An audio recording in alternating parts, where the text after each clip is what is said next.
Drama serial टूटा हुआ दिल की अगली किस्त में हम देखेंगे कि शुजात साहब को ऑफिस में हार्ट अटैक आता है और उनकी कंपनी उनको बर वक्त हस्पताल ले आती है, मगर ये अस्पताल काफ़ी बड़ा होता है। वो अभी बेहोश होते हैं जब उनकी तीनों बेटियां और बीवी उनसे मिलने वार्ड में जाती हैं, जहां उनकी बीवी यानी नायरा बेगम रोते हुए परेशानी से कहती है कि बेटा, ये तो बहुत बड़ा अस्पताल है, हम इसके खर्चे कैसे पूरे करेंगे। जिस पर उनकी बड़ी बेटी समीन उनसे कहती है कि अभी आप बस दुआ करें कि अब्बा को होश आ जाए, ये सारी बातें बाद में देखी जाएंगी।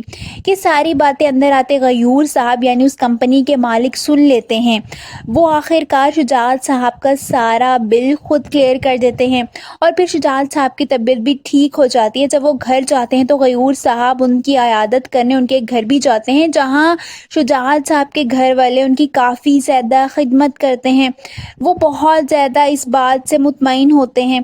दूसरी तरफ हम देखेंगे कि दिरान अपनी बेटी से बहुत प्यार करता है, मगर उसकी बेटी मुसलसल अपनी माँ को ही याद करती रहती है और ये बात इदरान को बिल्कुल पसंद नहीं होती।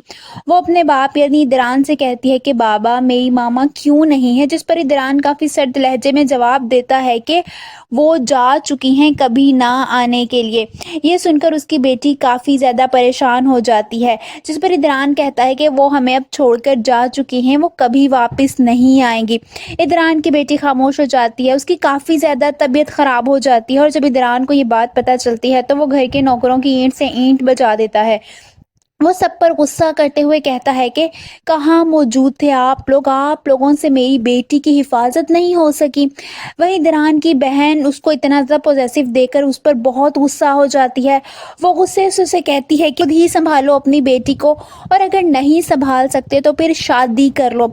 जिस पर गयूर साहब कहते हैं कि मैं तो काफ़ी बार समझा चुका हूँ कि दूसरी शादी कर लो। जिस पर इदरान गुस्से से कहता है कि मैंने कितनी बार कहा है कि मुझे दूसरी शादी नहीं करनी और अब मैं इस बारे में कोई बात नहीं करना चाहता।